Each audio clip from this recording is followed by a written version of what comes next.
Hey Nyjah, so I'm so excited to be talking to you. You're a four-time world champion. I love skateboarding. My friends love skateboarding. Are you excited to go to the Olympics? Yeah. Nice to meet you, buddy. Really excited. It's a good time to be a skateboarder. First time ever in the Olympics. And man, I can't wait to be there. It's going to be sick. Yeah, it's crazy. You're going to be a part of something that, first time it's ever been the Olympics. It's awesome. So can you tell me about your training? Because, do you have, a coach? Do you kind of just, self-teach yourself? Are there any, certain drills you have to do? It's so interesting. Skateboarding and training is so different than any other sport out there. I've never had a coach. When I was a kid learning how to skate, I would say my dad was my coach for a long time because he's the one who got me into skating. And he was a pretty good skateboarder himself too, so he had quite a bit of knowledge on it. I was skating contests since I was 6 years old. I won the biggest amateur contest when I was 10, and then I was skating X Games when I was 11. So I was still so young. I probably didn't even know what was best for me to do out there yet. So he would help me coach on what tricks to do throughout my runs and stuff like that. But it came to a point where I was probably 13, 14, and he still wanted to be that dude coaching me and telling me what tricks to do. But I was so experienced myself already that I was like, dude, it's time for me to do my own thing. So really with skateboarding and training, a lot of it just has to do with how much you want to go out there and practice, and also how capable you are of practicing all the time. My body just gets so sore and stuff. So it's really just about taking time off, a lot of time doing physical therapy, and just trying to stay healthy. Like you said, you started skating as a kid. What's something that you would want to tell kids who are skating now, or even your younger self, that now you've learned from experience? I just had so much love for skateboarding from the beginning, ever since I started when I was 5 years old. And that's why I progressed so fast, because I would literally wake up, I would go skate out in my front yard, and then my mom would have to beg me to come in and eat breakfast. And then I would skate all day at skate parks and practice and stuff. I think that's a big thing that a lot of kids don't realize, is there's a big difference between just loving skating for the fact of having fun and skating with your friends, compared to actually loving it enough and being dedicated enough to sit there for hours and hours and try to learn a new trick. How many times have you fallen just to learn how to rail grind or something like that? Oh, dude, I've spent hours trying to learn new tricks. Also, I'm sure you've seen some of my video parts of my street skate. There's been some spots where I've had to go back 3 times to the same spot, and each session is 2-3 hours trying the same trick. So there's definitely a lot of rough days. There's definitely a lot of fun. What's your favorite trick, whether it's super fun or really hard? What's your just favorite? My favorite trick, tray flips, definitely one of my favorite tricks. I feel like a lot of people know that too. I'm always posting them on Instagram. Let's see what else. I love skating rails. I love backsmith grinds. And then you got the hard tricks that you see me bust out in Street League and stuff, the cab flip front boards is one of my go-tos. I'll probably try to bring that one back for the Olympics. What would it mean to win a medal for skateboarding and for your country? Man, it would mean a lot. Obviously the goal for me is gold, and the goal for me in any contest is always to win. Well, good luck at Tokyo. I'm ready to see you. I hope you take the gold. Hell yeah. Thanks, buddy. Good talking to you.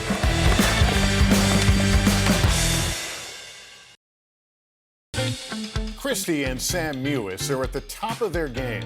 The pair making history as the first sisters ever named to the U.S. Olympic soccer team. What's a bigger deal, being in the Olympics or playing with your kid sister? I think just both. I just can't believe that I'm going to the Olympics with my sister. It's just surreal, and I don't think either of us would have imagined this ever happening. Just 18 players were named to the team, including Megan Rapinoe, Carly Lloyd, and Alex Morgan. It will be the first trip to the Olympics for both Mewis sisters. It seems like it's too good to have even dreamt up, but I definitely have memories of Christy and I watching the national team play and us saying to each other, we're going to do that someday. Just the fact that it's actually happening is unbelievable, but definitely a dream come true. The sisters, born just 20 months apart, grew up outside Boston. They've come a long way from playing ball in their backyard. Both midfielders in the National Women's Soccer League. They say friendly sibling rivalry has improved their game. Are you two competitive? I mean, typical competitiveness between sisters? Yes, we have always been very competitive. I think it's kind of turned into more of like support competitiveness now, but when we were younger, oh my God, we were ruthless. But I think obviously that competition made us who we are as players today. I grew up trying to be as good as Christy, and that learning from her, pushing myself to play up to her level, like helped me improve so much. I feel like I had the best childhood, and now I'm like living my dream with my sister, and I don't think I would be anywhere if I didn't have her. We're looking forward to the upcoming Olympic and Paralympic Games in Tokyo. The athletes are so inspiring. I had a chance to talk to one of them. She's gold medal winner Nikki Nieves, who is teaching some important lessons on and off the volleyball court. She's a Paralympic star from Orlando. Oh, nice block by US. Nikki Nieves was born with just one hand, but told me she was determined it wouldn't keep her from soaring in sports. Did you ever consider yourself disabled? Never. I never looked at myself as disabled. In part, thanks to her parents. They just pushed me. And then when I went to high school, my high school coach also didn't look at me as less than. I was just another athlete. We had to figure it out together. They quickly figured out that traditional volleyball was her calling. She competed in college before being introduced to a more challenging take on the sport, seated volleyball, a Paralympic sport. Sitting volleyball works a lot like traditional volleyball. We sit on our booties, on the floor, a lot of upper body strength and a lot of core because you're scooting around. Mike. Hey, nice! She wasn't kidding. This has got to whack your shoulder out. I'm curious what got you into this sport. Man, they literally recruited me. And the rest, as they say, is history. Ace serve. In 2016, Nikki and her teammates took home the gold in Rio and are looking for a repeat in Tokyo. How has your story inspired other people? I think the biggest thing is if they can see it, they can do it. And that's exactly what Nikki is pushing others to do. She runs a camp for kids who are just like her. Brooke Singleton attended last year. It was really good. I mean, she's such an amazing coach and player. So just her energy was super fun to be around, and her being able to teach you how to play and all the different rules was really nice. Just seeing how far she's gone and being able to play on the Olympic team is just so amazing. They're looking at me and they're like, oh, hey, she's doing it regardless of whatever obstacles coming her way.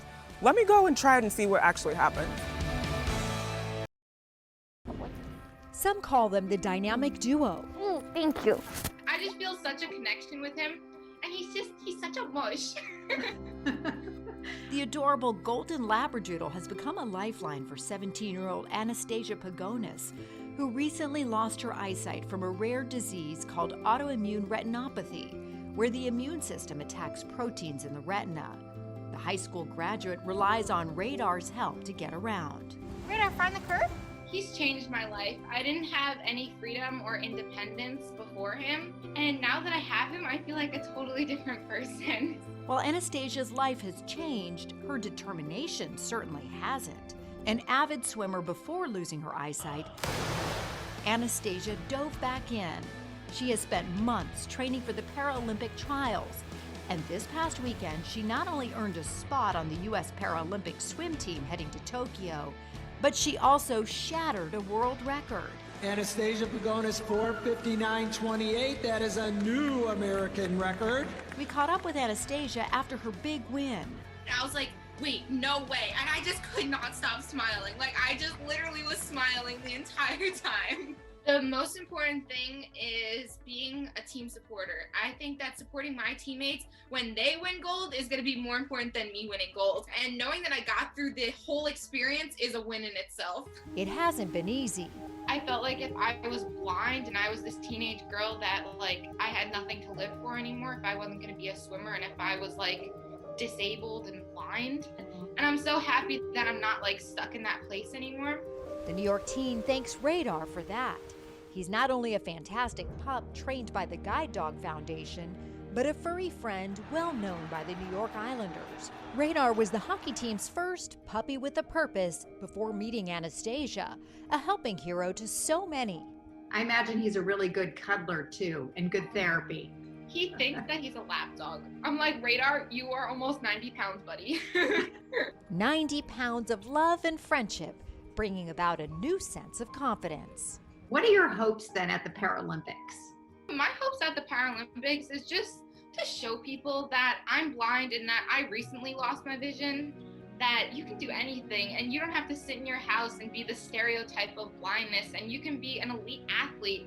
And I think just showing people, obviously I want to do it for myself because it's what I love to do and it brings me so much happiness, but just proving people wrong. A golden girl and pup, making golden dreams come true. Natalie, thanks so much, and congratulations, Anastasia.